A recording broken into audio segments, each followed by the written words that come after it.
자, C 언어 9주차 수업을 진행하도록 하겠습니다.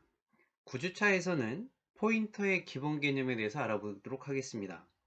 C 언어는 메모리에 접근을 해서 우리가 원하는 방식으로 데이터를 사용할 수 있는 언어입니다. 따라서 지금까지 메모리에 접근하는 가장 쉬운 방법은 변수를 이용해서 처리하는 방법이었습니다. 그런데 이번 포인터에서는 메모리의 주소값을 이용해서 처리해주는 포인터에 대해서 알아보도록 하겠습니다. 앞에서 여러분들은 변수를 선언해서 메모리의 공간을 확보하고 그곳을 데이터를 저장할 수 있는 저장 공간으로 만든 다음에 그 안에 데이터를 대입을 시키고 꺼내 쓰는 공간으로 사용을 하였습니다. 근데 변수명은 그러한 메모리 공간을 식별할 수 있는 이름으로 사용이 되어졌고요. 그러나 변수는 선언된 블록 함수 내부에서 사용되어지는 제한성을 가지고 있습니다. 따라서 같은 변수명을 사용했다 하더라도 블럭이나 함수가 다르면 별도의 저장 공간을 확보하게 되므로 전혀 다른 변수로 사용하게 되는 것이죠. 그래서 사용 범위를 벗어난 경우에는 데이터를 공유할 수 있는 새로운 방법이 좀 필요하게 되는데요. 따라서 여러분들이 앞에서 얘기하는 지역 변수나 전역 변수를 생각하시면 될 것 같습니다. 자, 이와 같이 데이터를 공유할 수 있는 새로운 방법인 포인터 개념을 이번 장에서 같이 공부해 보도록 하겠습니다. 자, 포인터를 공부하시기 전에 지난주에 여러분들 수업을 하셨던 배열에 대한 얘기를 좀 더 해보도록 하겠습니다. 그 배열을 이용을 해서 응용할 수 있는 방법이 바로 이제 정렬인데요. 정렬이란 얘기는 순서화가 되어 있지 않은 어떤 자료를 순서화되어 있는 자료로 바꾸는 것을 우리가 정렬이라고 얘기합니다. 즉, 데이터를 내림차순으로 정렬하든지 아니면 오름차순으로 정렬하든지, 자, 그와 같은 정렬을 처리하는 방법이 이제 우리가 여러 가지 방법이 있는데 그 중에 이제 선택 정렬이라고 하는 것이 있고요. 선택 정렬 알고리즘에 대한 가장 기본적인 이제 요약을 말씀을 드리면, 보통 우리가 선택 정렬은 제자리 정렬 알고리즘이라고 얘기합니다. In place sorting이라고 하는 알고리즘인데요. 이 방법은 입력 배열 이외에 다른 추가 메모리를 요구하지 않고 사용하는 정렬 방법입니다. 또 하나는 해당 순서에 원소를 넣는 위치가 이미 정해져 있고요. 어떤 원소를 넣을지 선택하는 알고리즘이에요. 따라서 첫 번째 순서에는 첫 번째 위치에 가장 최소값을 넣고, 두 번째 순서에서는 두 번째 위치에 남은 수 중에 최소값을 또 넣는 거죠. 그래서 가장 최소값들을 왼쪽부터 채워가는 방법, 이런 방법들이 이제 선택 정렬 방법이고요. 이 순서는 이제 여러분들이 이 어떠한 데이터를, 즉 동일한 형태의 자료용을 갖는 데이터들을 여러 개 저장하는 그 자료 구조가 바로 배열이었죠. 그래서 그 주어진 배열 중에 최소값을 이제 찾는 거예요, 먼저. 그래서 그 값을 맨 앞에 위치한 값과 이제 서로 두 번째 값하고 비교한 값하고 서로 이렇게 교체를 하게 되는 거죠. 따라서 맨 처음에 위치를 뺀 나머지 리스트들을 같은 방법으로 이렇게 서로 교체해서 작은 수가 앞에 오게 하고 큰 수가 뒤로 가게 하고, 따라서 이와 같이 맨 마지막에 하나의 원소만 남을 때까지 계속 서로 이렇게 교체하는 방법을 우리가 선택 정렬 알고리즘이라고 얘기합니다. 결국 선택 정렬은 첫 번째 자료를 두 번째 자료로부터 마지막 자료까지 차례대로 비교를 해서 가장 작은 값을 찾아서 첫 번째에 놓고, 두 번째 자료를 세 번째 자료로부터 마지막 자료까지 차례대로 비교를 해서 그중 가장 작은 값을 찾아서 두 번째 위치에 놓는 과정들을 반복해서 정렬하면서 수행하는 방법이 바로 이제 선택 정렬 방법이죠. 따라서 1회전을 수행하고 나면 가장 작은 값이 자료 맨 앞으로 오게 되므로 그 다음 회전에서는 두 번째 자료를 가지고 비교를 하고, 마찬가지로 세 번째에서는 세 번째 자료를 가지고 서로 이렇게 비교해서 정렬을 하는 방법이죠. 자, 그러면 여러분들 지금 제가 설명드렸던 것처럼 A라는 값을 이제 템프에다 넣고 이제 임시 기억 장치에다 집어넣고 서로 비교를 해서 B하고 비교를 해서 다시 이제 그 내용을 가장 작은 값을 다시 템프 자리에다 놓고 이와 같이 서로 이렇게 값들을 비교를 하고 작은 값을 템프에다 넣고 그러니까 임시 기억 장치에다 넣고 또 다른 값하고 또 비교를 해서 또 값을 비교해서 저 임시 기억 장치에다가 넣고 해서 가장 작은 값을 맨 앞으로 놓는 거예요. 자, 그럼 결과값을 보신다라면 지금 현재 초기 값이 배열에 5, 4, 1, 3, 2가 들어가 있는데 이거를 가장 낮은 수부터 가장 높은 순으로 그러니까 오름차순이죠. 이렇게 해서 정렬을 이제 하는 방법을 이제 여러분들이 과제로 한번 해보시기 바랍니다. 자, 그러면 앞에 여러분들이 과제로 이제 하셨던 부분들 저하고 한번 확인해 보도록 하겠습니다. 자, 일단 코드의 4번 라인을 봐주실까요? 자, 정수용 타입의 sList라고 하는 배열명을 가지고요. 이때 배열의 요소의 수는 AL이라고 해놨습니다. AL은 2번 라인에 보시게 되면 define AL이라고 하는 것을 5라고 놨어요. 그러니까 AL이 바로 이제 상수 변수죠. 그 AL을 만나면 무조건 값은 5로 들어가게 돼요. 그래서 이때 배열의 요소의 수는 5개입니다. 이때 그 배열의 초기 값이 5, 4, 1, 3, 2 라고 하는 요소를 가지고 있고요. 자, 그 다음 5번 라인에는 A라는 변수, B라는 변수, 템프라는 변수, sort라는 변수를 놨습니다. 자, 7번에 일단 먼저 출력을 해요. 기본적으로 초기의 배열의 요소는 지금 5, 4, 1, 3, 2가 되어 있는데 얘를 선택 정렬을 수용을 해서 정렬을 시키겠다라고 하는 얘기입니다. 그러면 일단 계속 연속적으로 반복해서 서로 값들을 비교해야 되니까요. 반복 문장 for 문장을 넣습니다. for 문장하고 while 문장의 차이점이 뭐였죠? for 문장은 반복시키고자 하는 횟수가 정해져 있을 때 사용하는 게 바로 for문이었죠. while 문장은 조건을 만족할 때까지 계속 그냥 반복 처리되어지는 거죠. 자, 그러면 자, 첫 번째 이제 그 12번 라인으로 갑니다. 배열 요소가 4개의 반복을 대입을 시킬 거예요. A가 0부터 시작해서 어디가 될 때까지 5보다 작아질 때까지. 왜? 5보다 작아진다는 얘기는 0번부터 시작하니까 0, 1, 2, 3, 4 해서 총 5번이 이제 비교가 되어지는 거죠. 자, 그렇게 해서 서로 이제 비교를 하게 됩니다. 비교를 할 때 15번 라인을 봐주세요. 첫 번째 비교를 해야 되는데 비교를 해야 되는 그 첫 번째 값이 이제 맨 앞에 있는 값이죠. 맨 앞에 있는 값하고 뒤에 있는 값을 서로 비교를 해요. 비교를 해서 작은 값을 어디다 놔야 되냐면 왼쪽에다 놓고 큰 값은 오른쪽에다 처리해야 되죠.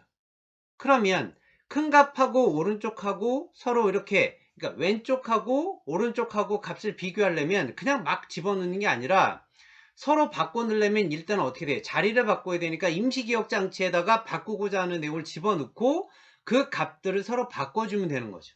그 내용이 19번, 20번, 21번에 해당되어지는 내용이에요. 자, 잘 생각해 보세요.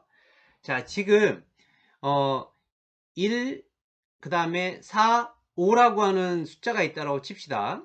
그러면 1, 4하고 먼저 비교를 하죠? 그러면 2하고 4하고 해서 서로 비교하게 되면 작은 값이 뭔가요? 1이죠.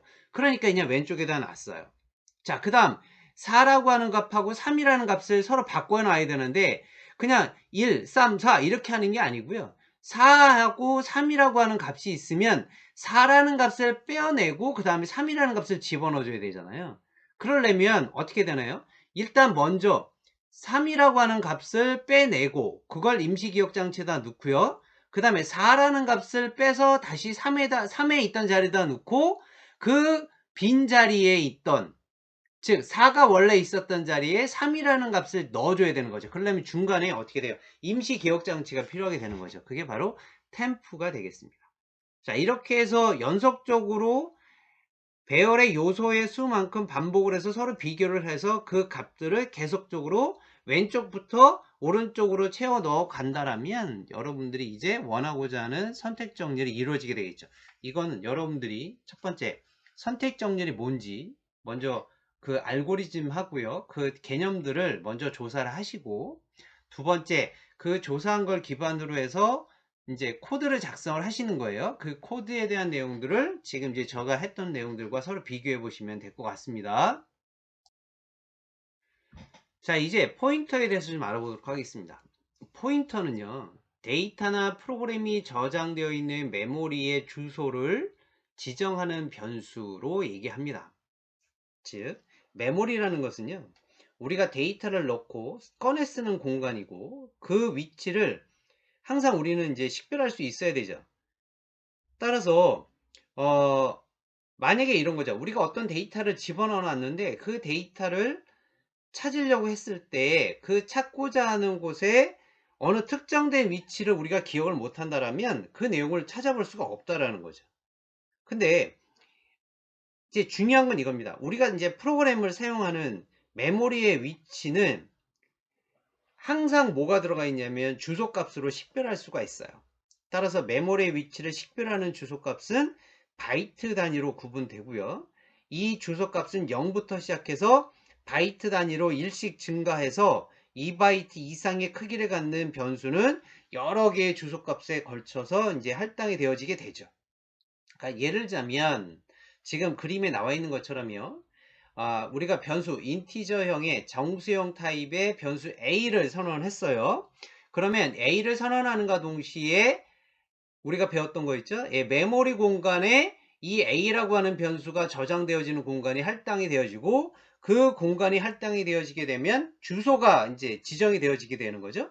그 주소가 시작 주소 값이 이제 100번지예요. 그러면서 100번지면서 어떻게 됩니까? 변수 A가 정수형이니까 4바이트가 이제 메모리 공간의 사이즈가 할당이 되어지는 거죠. 그러니까 결국 변수 A가 할당되어지는 곳은 메모리 공간에 100이라고 하는 그 주소값을 가지는 시작 번지부터 시작해서 101, 100, 101, 102, 103번지에 해당되어지는 총 4바이트의 메모리 공간이 이제 할당이 되어지는 거죠.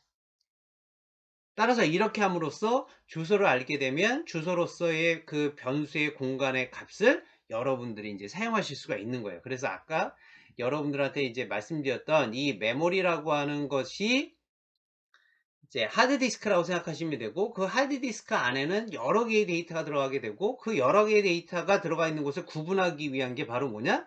주소다. 이렇게 생각하시면 되겠습니다. 자, 그러면 예를 들어서 한번 해볼까요? 자, 코드를 봐주세요. 코드를 보시게 되면 정수형의 A 변수, 그 다음에 실수형의 B 변수, 문자형 변수의 C 변수를 선언했습니다. 그러면 우리가 아는 것처럼 변수가 선언과 동시에 메모리 공간에 할당이 되어지고, 메모리가 할당이 되어지는과 동시에 뭐가 주소가 지정이 되어지게 되죠. 그러면 그 주소를 한번 찍어 보려고 하는 거예요. 첫 번째 프린트 F 문장에 보시게 되면, 자, 인티저형의 변수는 이 문자열이니까 그냥 찍고요. 그 다음에 %u는 뭐였죠? 예, 프린트 F 문장에서 프린티드 포맷에서 사용되어지는 출력 제어 문자죠. 그래서 u란 얘기는 unsigned integer 정수형이에요. 그러면서 그 unsigned integer형으로 찍어야 될 게 바로 뭐냐면 a라는 변수를 찍는데 a 변수 앞에다가 뭘 붙였습니까? %를 넣었죠. 이건 스캔F에서 여러분들 이제 사용하셨던 내용들이에요. 따라서 이 %가 들어가게 되면 뭐가 되나요? 간접, 참조, 연산자가 되어지는 거죠. 그래서 a라는 변수가 메모리 공간에 할당이 되어지게 되는데, 그 할당되어졌던 주소가 바로 얼마냐라고 하는 것을 이제 찍는 거예요. 그 다음 printf 문장 그 두 번째 거, 실수형인 b라고 하는 변수가 선언되어져 있는 메모리 공간의 주소. 그 다음 세 번째 printf 문장이 바로 뭐냐면 문자형으로 선언되어 있던 c라는 변수가 메모리 공간에 이제 할당되어져 있는 주소.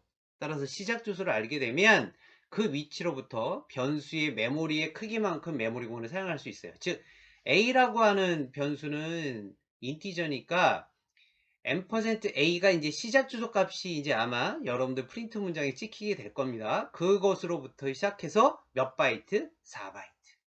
그리고 b라는 변수도 마찬가지 B라는 변수가 선언되는과 동시에 메모리 공간에 B가 저장되어지는 그 주소값이 나오게 되죠. 그게 이제 시작 주소값이 이제 printf 문장으로 찍힐 것이고, 거기서부터 총 몇 바이트? 8바이트. C라고 하는 변수는 문자잖아요. 그 문자라는 변수가 선언되는과 동시에 메모리 공간에 이제 지정되어 있는 주소값, 거기 시작 주소값으로부터 1바이트라고 해서 사용하는 거죠. 따라서 주소는 주소 참조 연산자, 간접 참조 연산자인 앰퍼센트를 이용해서 주소값을 계산해 내실 수가 있습니다. 자, 결국 주소 참조 연산자라고 하는 것은, 자, 포인터를 이용할 때 꼭 알아야 되는 그 기본적인 연산자가 바로 주소 참조 연산자고, 그 참조 연산자가 바로 뭐냐면 앰퍼센트라는 거예요. 자, 그 다음으로 그러면 이 앰퍼센트를 이용을 해서 주소 참조 연산자를 이용하게 되면 주소를 알게 되죠. 그 주소를 알게 되면 어떻게 돼요? 그 주소를 저장하는 공간이 있어야 되죠. 그 주소를 공간하는 공간이 바로 포인터예요. 이해가 되셨나요?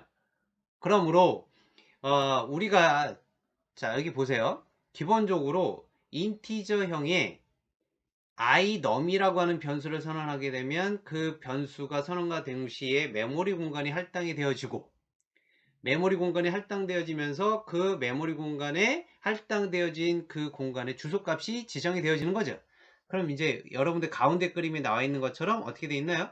자, 앰퍼센트 iNum이라고 하는 애가 바로 2번이라는 주소값을 갖게 되는 거고, 그 주소값 안으로 찾아가서 그 주소값 안에 iNum이라고 하는 뭐예요? 값, 대입되어 있는 10이라는 값이 2번서부터 시작해서 메모리 주소값 2번서부터 시작해서 총 몇 바이트? 4바이트라고 하는 공간 안에 변수값 그 지정되어 있는 대입 10이라고 하는 값이 저장이 되어지는 거죠. 이해가 되셨죠? 자, 이게 이제 중요한 얘기라서 계속 반복적으로 이제 여러분들한테 말씀을 좀 드리는 겁니다. 자, 예제를 통해서 여러분들 한번 확인해 볼게요. 4번, 5번, 6번 라인에 있는 변수들을 각각 선언했고요. 그 변수에 i 넣으면은 3이라는 값을 대입을 시켰고, 그 다음에 ch라고 하는 변수에는 문자 a, 그 다음 f num이라고 하는 변수에다가는 실수형 21.5로 저장을 시켰어요.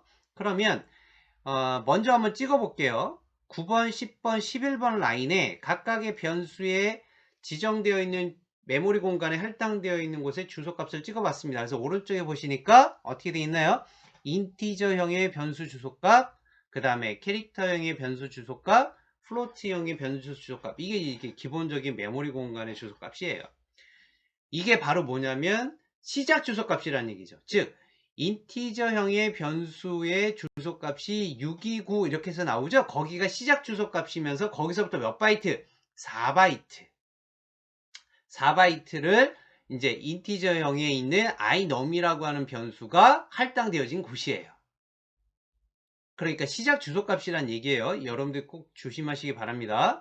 그거를 이제 10진수로 이렇게 우리가 이제 찍은 거고요. %u, unsigned integer로 찍은 것이고, 그 다음에 14, 15, 16번은 그걸 뭘로 찍었냐면 16진수 기법으로 해서 찍은 거예요. 자, 이때 여러분들 오해하시면 안 됩니다. 여러분들이 이걸 수행하시게 되면 1, 2, 3번에 나와 있는 그 그 사인드 인티저 값으로 해서 찍어주는 그 주소 값이 달라요, 저하고. 왜냐하면 여러분들이 사용하는 메모리 공간하고 제가 사용하는 메모리 공간이 다르기 때문에 그 메모리 공간에 해당되어지는 주소 값은 다릅니다. 모든 컴퓨터의 값들이 다 달라요.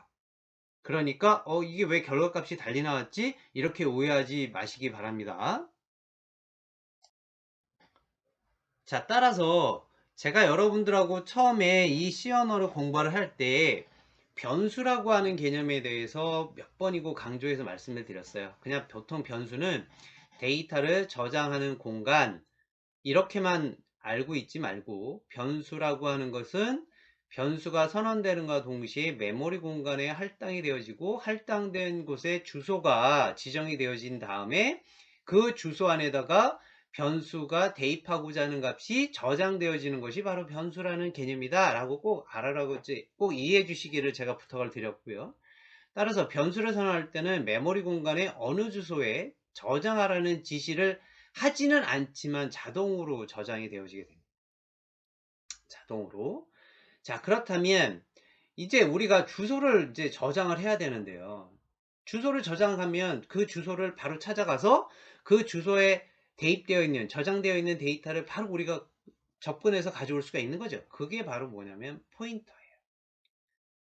자, 그럼 이 포인터는 좀 개념이, 그러면 그냥 변수만 써도 되는데 왜 포인터를 써야 되냐 라고 혹시 질문을 하신다면, 이거는 바로 여러분들이 공부하시는 인베디드 시스템에서 여러 개의 센서가 여러분들 그 각각의 키트에, 즉 아두이노가 됐든 라즈베리 파이가 됐던 키트에 센서들이 이제 붙게 될 텐데, 그 센서들을 직접 액세스해서, 예를 들어서 조도 센서가 있고 습도가 있고 그 다음에 여러분들 뭐 거리 감지 센서가 있고, 이 각각의 센서들에 대한 해당되어지는 특정 값들을 뽑아올 때 변수로 해서 처리하기는 힘들잖아요. 왜냐면 같은 이름이 들어갈 수도 있고, 그 다음에 이 값이 예를 들자면 어떤 특정된 그 함수 안에 사용할 수도 있고 아니면 반복문에 사용할 수도 있고 하니까 이러면 복잡해지게 되죠. 그런데 주소값을 알고 있으면 어떻게 됩니까? 바로 그 주소값에 접근해서 데이터를 가져올 수가 있다라고 하는 점이죠. 그게 바로 인베디드 시스템에서는 여러분들 굉장히 포인터라는 개념이 중요한 개념 중에 하나입니다. 또한 지금은 아직 안 배우셨는데, 우리가 보통 사용하는 변수는 그냥 일반적으로 딱 정해져 있는 정적 메모리 할당입니다. 그러니까 메모리 공간에 딱 정해져 있죠. 인티저면 4바이트, 만약에 더블이면 8바이트, 캐릭터면 1바이트, 뭐 이런 식으로요.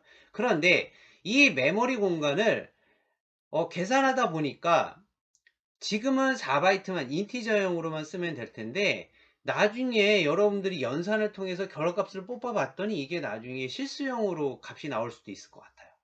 예를 들면 나누기 같은 경우, 정수 나누기 정수하게 되면 정수만 나오진 않죠. 나중에는 실수형으로 나올 수도 있죠. 그렇게 되면 동적 메모리 공간을 여러분들이 자동적으로 이렇게 할당을 해서 늘려줄 수 있는, 즉 메모리 공간을 조금 더 확보해 볼 수 있는 그런 개념들이 생기게 됩니다.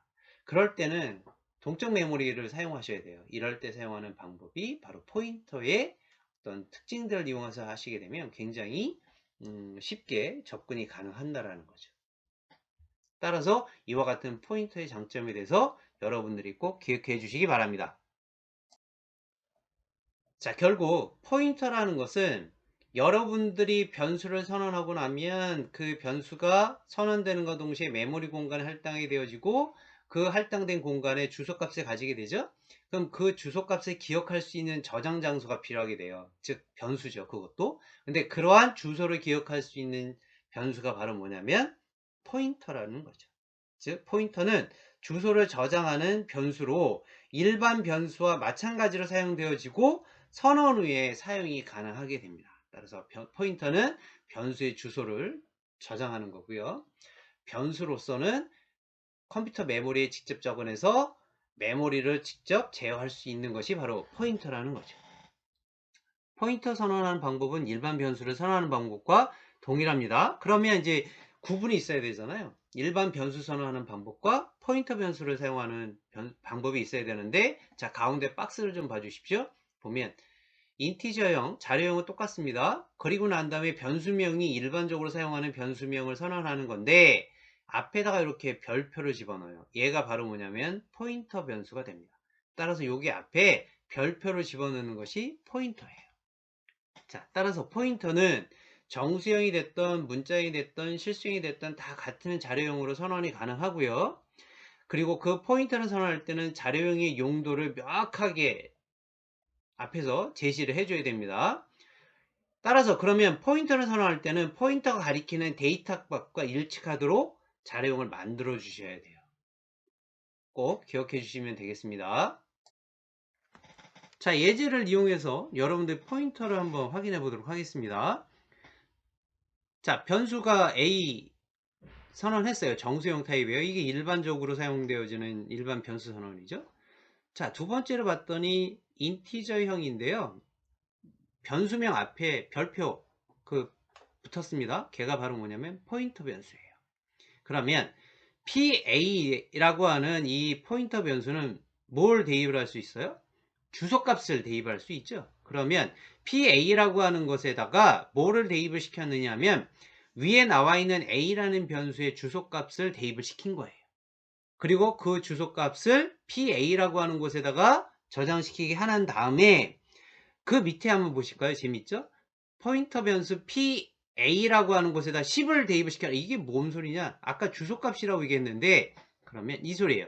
PA라고 하는 곳에는 그 A라는 변수의 주소값이 있는 거죠. 그 주소값이 갖고 있으니까 그 주소값을 찾아가서 그 주소값에다 뭘 집어넣어라? 10이라는 값을 대입을 시켜라 라고 하는 얘기예요. 재밌죠? 자, 따라서 변수에 할당되어지는 메모리 주소를 활용하는 방법이에요. 지금 얘는. 그래서 메모리 주소는 필요할 때마다 계속 주소 연산을 수행하는 것보다는 한번 주소를 구한 그 주소에다가 바로 어떠한 특정된 데이터를 집어넣게 되면 굉장히 편리하게 사용하실 수 있는 거죠. 자, 여러분들 꼭 요 내용 기억하시고 한번 실행을 해 보시기 바랍니다. 자, 그러면 지금까지 설명드렸던 내용들을 전체적으로 한번 알아보는 예제 코드를 한번 보도록 하겠습니다. 자, 코드의 4번에 보시게 되면 A라는 변수를 선언했어요. 정수형 타입이죠. 그리고 그 정수형에다가 A라고 하는 그 변수에다가 8이라는 값을 대입을 시켰어요. 이게 일반 변수 타입이고요. 5번 라인에 보시게 되면 인티저형, 자료형은 똑같고요. 그 다음에 변수명 앞에다가 이렇게 별표가 들어가니까 이게 포인터다라는 개념이 들어오죠. 그리고 널 값이 들어갔습니다. 널 값을 이제 초기화를 시킨 거예요. 자, 널 값은 뭔가요, 여러분들? 아까도 잘 말씀드렸죠. PA라고 하는 포인터 변수는 뭐만 기억을 할 수 있죠? 주소값이잖아요. 주소값. 그러니까 널의 주소값은 그 원래 스탠다드 인풋 아웃풋 헤더 파일이라고 하는 링크를 걸었던 1번 라인이에요. 그 C 언어에서 제공되어지는 라이브러리죠. 그 라이브러리에서 널 값이란 얘기는 값은 없는데 공간만 확보한 거거든요. 근데 여기에 초기 값을 넣지 않게 되면 가비지 컬렉션이라고 해서 이제 쓰레기 값이 들어가게 되니까 여기에 0번째로 해서 지정을 해버리는 거예요. 조심하세요. 이거 포인터 변수는 뭐만 기억한다고요? 주소값을 기억하시는 거예요. 주소값. 따라서 7번 라인에 PA라고 하는 포인터 변수에다가 A라는 변수의 주소값을 기억하게 한 거죠. 저장을 시킨 거예요. 자, 9번 라인은 B라고 하는 변수를 선언시켜 놓고 3.75라는 값을 대입을 시켰고 10번 라인에 보게 되면 이런 식으로 했죠. 같은 플로트형 타입의 PA라고 하는 변수명이 포인터 변수고 그 포인터 변수 안에다가는 B라는 변수의 주소값을 대입을 시켜서 초기화를 시켜준 거예요. 따라서 이렇게 할 수도 있고, 즉 위에 나와 있는 5, 6번 라인처럼 5, 6, 7, 그 다음에 9, 10번 라인처럼 이렇게 처리할 수도 있는 거죠. 따라서 여러분들이 한번 비교해 보시면 금방 이해하실 수가 있습니다. 따라서 프린트 문장에서 여러분들이 하나씩 한번 출력해 보시게 되면 지금 말씀드렸던 의미를 쉽게 이해하실 수 있고, 자, 가운데 부분이 있습니다. 가운데 부분에 그 내용들을 처리해 보시면 되는 거죠. 이때 조심하셔야 될 것은 여러분들이 선언했던 A라는 변수와 포인터 변수의 주소값하고 제가 여러분들한테 결과값으로 출력했던 이 주소값이 달라질 수 있다라고 하는 점 꼭 기억해 주시기 바랍니다. 자, 이제 한 가지 여러분들이 이제 그 꼭 기억하실 게 있어요. 주소하고 그러면 포인터의 차이점이 뭐냐? 주소라고 하는 개념과 포인터라는 개념이 서로 여러분들 헷갈리시면 안 돼요. 주소는 주소죠. 값. 어떤 그 숫자 값을 가지고 있는 것이죠. 그러니까 그거는 상수예요. 그런데 포인터는 뭐죠? 주소 값을 기억할 수 있는 변수죠. 따라서 상수는 값은 변하지 않지만 포인터는 변수니까 포인터의 값이 바뀔 수가 있는 거죠. 그래서 그거를 혼돈하시면 안 돼요. 자, 왼쪽 아래 부분에 보시게 되면 인티저 A하고 B, A 변수와 B 변수를 정수용으로 선언했고 그 다음에 밑에 나와 있는 인티저형의 P 포인터 변수를 선언했습니다. 자, 이때 P라고 하는 곳에 A라는 변수의 주소값을 대입을 시켰고 다시 P라고 하는 곳에다가 B라고 하는 주소값을 이제 대입을 시켰어요. 그럼 어떻게 되나요? 값이 바뀌는 거죠. 첫 번째 P에다가는 A라는 변수의 주소값인 100이 들어갈 수 있고요. 두 번째 P에다가는 그 값이 이제 다시 100이 아니라 뭘로 바뀌어요? 200이라는 값으로 바뀌게 되는 거죠. 그러니까 이거 착각하시면 안 돼요. 또 하나, 두 개 이상의 포인터가 하나의 변수를 가리킬 수도 있어요. 이렇게 똑같이. 그래서 PA라고 하는 변수와 포인터 변수죠. PB라고 하는 포인터 변수가 서로 같은 하나의 변수를 가리킬 수도 있습니다. 따라서 주소하고 포인터하고의 개념에 대해서 여러분들이 꼭 명확하게 구분해 주시기 바랍니다.